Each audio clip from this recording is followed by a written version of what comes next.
If you look at DNR, nabawasan ang budget ng DNR. That's part of why binabaha tayo. It's not only flood control. It's also because of violations to not only rules and regulations of DNR, but because of going against nature. If you look at DPWH from 880, naging 624 sa House, binawasan pa natin ng 55, when all the economists are telling us that yung fastest at best sa ating ekonomiya ay infrastructure. If you look at DSWD, I admire you na kahit ito'y departamento ng kapatid mo, 31B ang nawala. But I think isa sa pinakakailangan natin ngayon yung DSWD. So I can go on and on, Mr. President, but if we're going to say full transparency at eto na yung committee work, wouldn't it be fair that malaman natin? Kasi like ako, ni isa dito, wala akong amendment.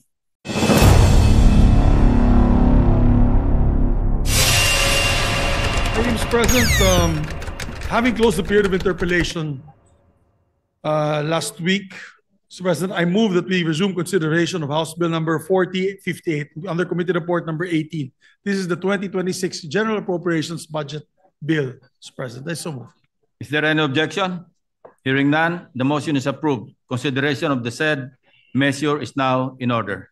Mr. President, I move to open the period of committee amendments, or rather the period of amendments, and recognize the sponsor, Senator Win Gatchalian. The chairman of the Finance Committee, Senator Sherwin Gatchalian, is recognized. Thank you, Mr. President. Thank you, Majority Leader. Mr. President, esteemed colleagues, it has been 21 days since we sponsored the proposed national budget for 2026. Over the course of 11 days and almost 90 hours of discussions and debate, we stand here today to open the period of amendments. Every budget cycle is demanding. The long hours and passionate discussions are part of a process that is meant to detect gaps, shore up weaknesses, and correct any inconsistencies in a document that carries real stakes in the lives of our people. Every peso we steward is a promise that government will deliver, that we will do what they will say, we will do what we say, and hold ourselves accountable, and that those who serve us will follow through. Mr. President, I move for the adoption of the amendments contained in Committee Report number 18, and that the same be used as reference for individual amendments.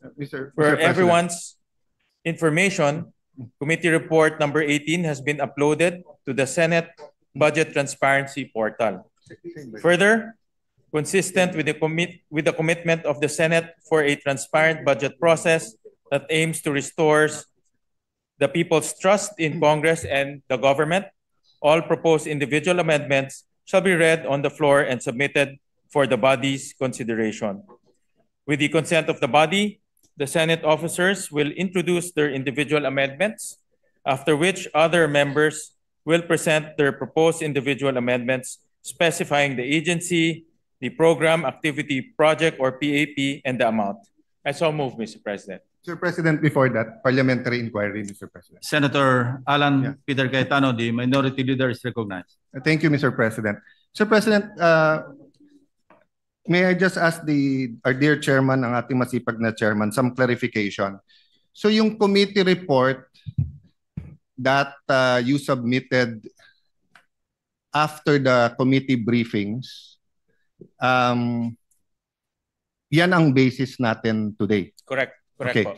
And we started, I think, tama ba, 11 days tayo nag-interpellation? Tama po. Okay. So are you saying walang amendments after the 11-day interpellation? Meron din po. Meron pong mga amendments rin po. No, because I'm a member of the committee, I don't remember a meeting where we discussed the amendments to the committee report. Meron din pong mga amendments na ipropose. Yes. Di ba last day po tayo nag-interpellation Friday? Friday. Oh, after that, hindi nag-meeting ang committee eh. Hindi po. So sino nag-decide sa amendments? Today po ang ipropose ay mga individual amendments. So yung committee amendments was naka-subsume na po dun sa committee report, Mr. No, President. so again, just That we passed. no, so that I've been clarified. The committee submitted a committee report Correct. that you sponsored. Yes. Okay. Mr. President. From that time to today, may amendments ba ang committee? Wala. Wala na po kasi ang committee amendments nasa committee report na po. No. So lahat ngayon is Yes. individual amendments. You're talking about the committee report that you filed and you sponsored. Yes. Okay. So what I'm saying is that useless pala yung 11 days natin. Kasi kaya nga tayo nag-i-interpolate nun and kaya natin sinasabi sa mga vice chairman na to consider kasi nga ipapasok sa committee amendments yon.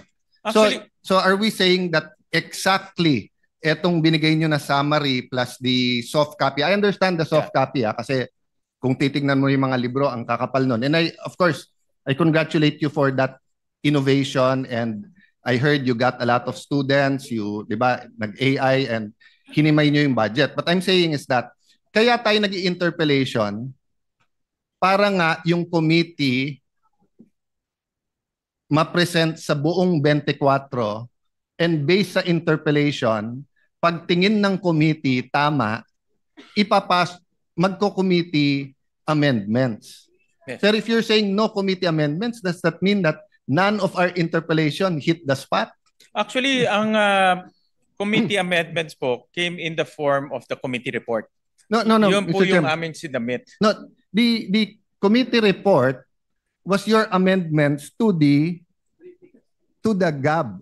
Yes, tama ho. Yes. So what we're talking about here today, the committee amendments, is the amendments to the committee report. Yung amendments po to the committee report will come in the form of individual amendments. Yes, so I'm clarifying. So there is no committee amendments. Wala po. Yes, Kasi yung committee report po is the committee amendments. So if there's no committee amendments, that means that none of our interpellation hit the spot. Because if many of the vice chairman, even the chairman, when we were making the recommendations, halimbawa sa akin, dun sa anti-stunting, was saying, yes, we'll look into it and everything. So kung walang committee amendments ngayon, that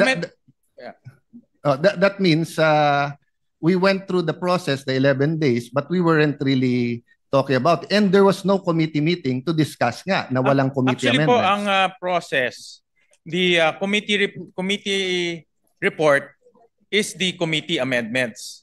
Kasi inamend ho ng committee yung General Appropriations Bill. So any succeeding amendments will come in the form of individual amendments. Let me correct that, Mr. President, and you correct me if I'm wrong. No, in local bills regarding taxes and appropriation bills, we have to wait for the House of Representatives. So based on their bill, you have a committee hearings, in this case briefing para hindi tayo mahuli, you submit a committee report.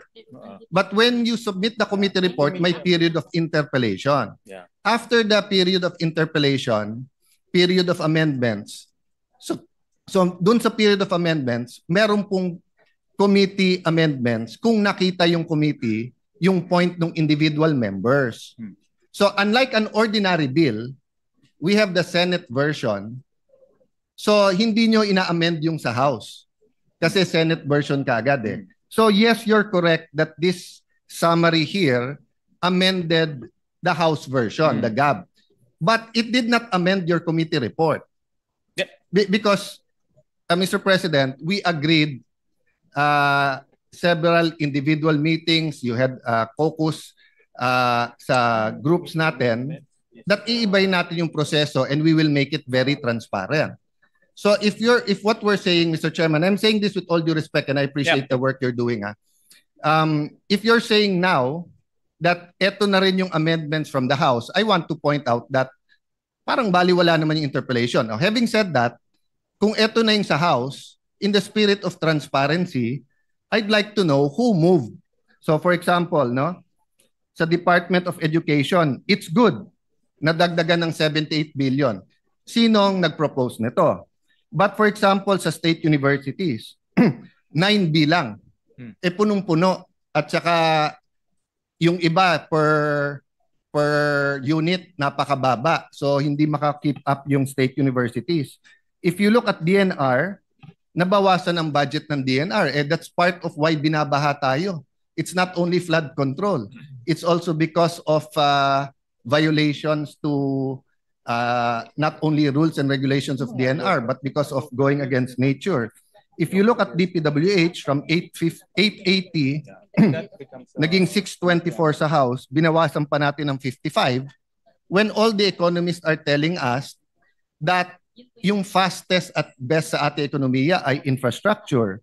If you look at DSWD, I admire you na kahit ito'y departamento ng kapatid mo, 31B ang nawala. But I think isa sa pinakakailangan natin ngayon yung DSWD. So I can go on and on, Mr. President, but if we're going to say full transparency at eto na yung committee work, wouldn't it be fair that malaman natin? Kasi like ako, ni isa dito, wala akong amendment. Ni isa dito. But I'm a member of all the committees and subcommittee. But no one ever, I was invited to all the briefings, but I was never invited to make the amendments here. So I was thinking, may committee amendments ngayon, and then we can discuss it and vote on it, di ba? Actually, ang nangyari pong process ay because this is a revenue measure, so it emanated from the lower house. At nagkaroon ho tayo ng mga budget briefings, and then nagpadala ho tayo ng notice to everyone in writing that a technical working group will be formed. And may mga senators na nagpadala ng mga amendments nila. Yung mga staff rin ng mga senators were also there para mag-share nung kanilang mga inputs kung gusto nilang mag-amend. And then at the same time, the vice chairman also submitted their committee reports, yung subcommittee reports. So all of those kinonsolidate ho natin during the technical working group. Yeah. So that became the committee amendments through a committee report. Since this is a revenue measure, all amendments by the committee will come in the form of the committee report. So the succeeding, ito pong ginawa natin naman sa plenary, kung meron pang mga iba pang amendments, it will come in the form of individual amendments. Let me clarify, Mr. President. It's an appropriation bill. Yes. So, sorry, it's an appropriation bill. So sorry. the same, kasi chairman ka rin ng Ways and Means, so the same process, tama, Mr. Chairman. Yeah. Okay. But the thing is, you're talking about the amendment from the GAB, not the amendment from the committee report. And if so be it. Kung yun po ang pleasure ng majority at yun ang proseso. But 'di ba, sabi nga po, you cannot be half a gangster.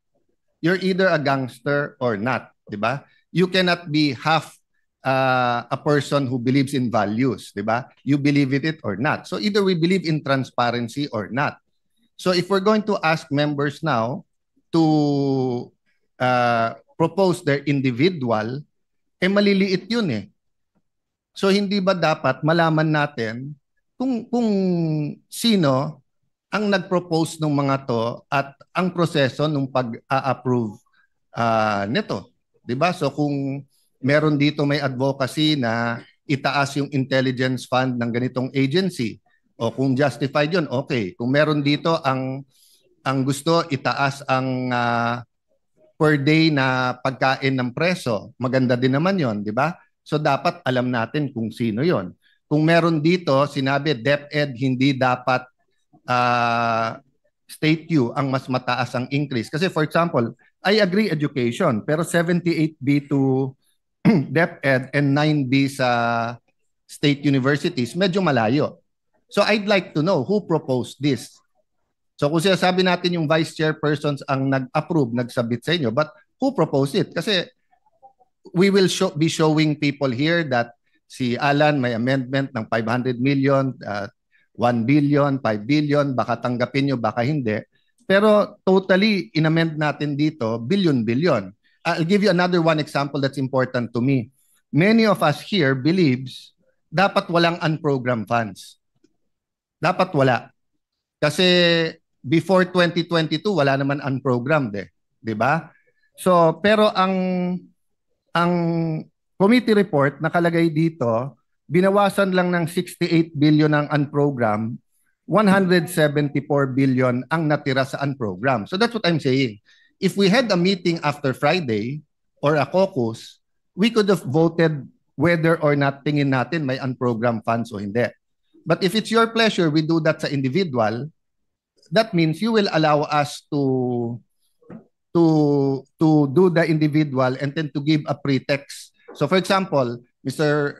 Chairman, I can move later on to take out the unprogrammed funds as an individual amendment. Is that correct, Mr. Chairman? Well, ang process po natin dahil ngayon po ay submission ng mga amendments.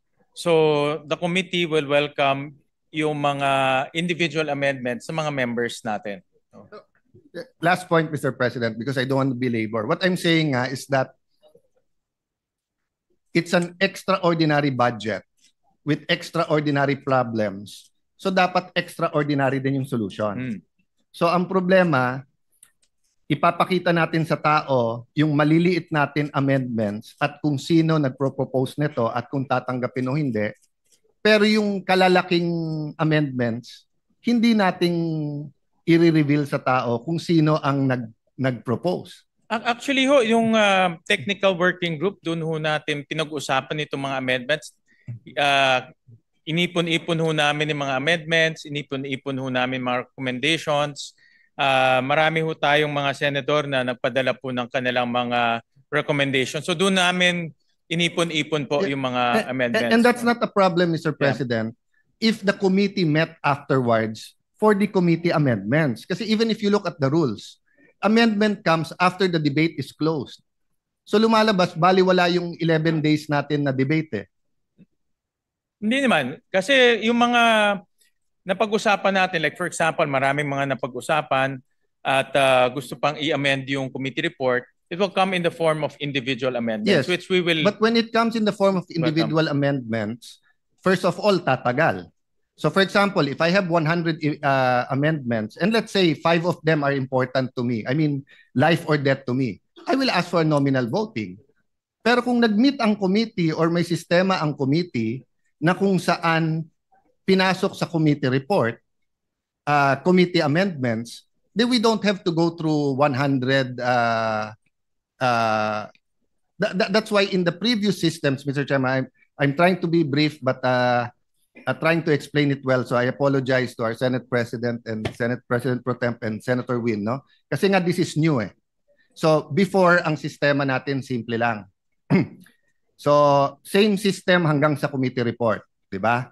And then may interpellation tayo. Then sa interpellation, you talk to the vice chair. Then the vice chair talk to the chair, and then magsasubmit tayo, pwedeng in writing, pwedeng ano. And then before mag-individual, papasok na natin kung ano sabihin yung committee. Pero hindi issue nun masyado yung transparency. Of course, to be fair kay Senator Lacson, ever since consistent siya. Nung meron pang pork barrel, tatanggalin niya yung isang para sa 24. Kapag may amendments na infra and he thinks it's pork barrel, he'll ask a question. So that's given. And some of us have similar advocacies sa mga binabantayan, di ba? Maglalagay ka dito, hindi dapat. Okay. But in general, yung proseso natin allowed our participation at every point in time and then through the leaders. But ngayon, hindi. Kasi ngayon, I'm not saying it's a bad budget, but ngayon, we're basically passing exactly the same committee report before the debates, despite many, many good points sa debate. And then, walang committee amendments. So, papasok na. So, you will have to excuse us if many of us have dozens of individual. Kasi nung araw, because may give and take na doon sa vice chairman at sa chairman, yung mga institutional changes na pag-uusapan yan, whether caucus, meeting, or dito. Ngayon, hindi. Actually ho, dahil nagpadala ho kami ng official letter for a technical working group, the intention was really to lahat ng mga amendments doon na mapag-usapan. Para pagdating ho ng committee report, nandun na yung mga proposals ng ating mga senators. And this was not limited to the Vice Chairman. Lahat in-invite Yes, po natin. Mr. Chairman, Yeah. but that was before the committee report and before the 11-day debates. Di ba? So after the 11-day debate, imposible naman na walang magandang punto. Yes, marami Oh, po. maraming magandang punto pero hindi nagre-reflect sa budget. Dito na ho papasok pag present ng mga senators natin. Yes, usually pag dalawa kasi yung magandang punto eh. Yung parang barkada lang, kasama tayo, di pare maganda yan. Pero sorry, hindi namin tatanggapin. Di ba? Okay. Pero yung magandang punto na we all agree. Di ba? We all agree. So since we all agree, dapat palitan na yon. But let me yield first to former Senate President. He has on the same point daw may question daw po siya. With your permission, Mr. President. Before I recognize Senator Escudero, the distinguished minority there may have a valid issue, no? Except that the proposition that the 11-day period of interpellations will not serve its purpose is wrong, because the basis for our individual amendments precisely are our interpellations. Thank you. Senator Escudero is recognized. Mr. President, before that, that was why I asked a rhetorical question. Kasi kung individual lang, we could have gone straight. But that 11-day period, in my view, was to convince the other members na, oh, may consensus tayo dito. And I was hoping, pag may consensus on certain points, yung committee mag-amend. Why, Mr. President? Correct. Kasi pag yung committee nag-amend, malamang hindi matalo yon. Pero pag individual, baka matalo not because hindi maganda pero saan kukunin yung pera. But I think we agree, Mr. President. I'm just saying I think we're that, on the same page, except yes, that to say na pointless yung 11-day Yes. period of interpellations. I that's will not not an agree to that. assertion. That's a rhetorical question na kung Yeah, walang thank you. committee, does that mean? Thank you for that Anyway, clarification. Senator Escudero is recognized. Thank you.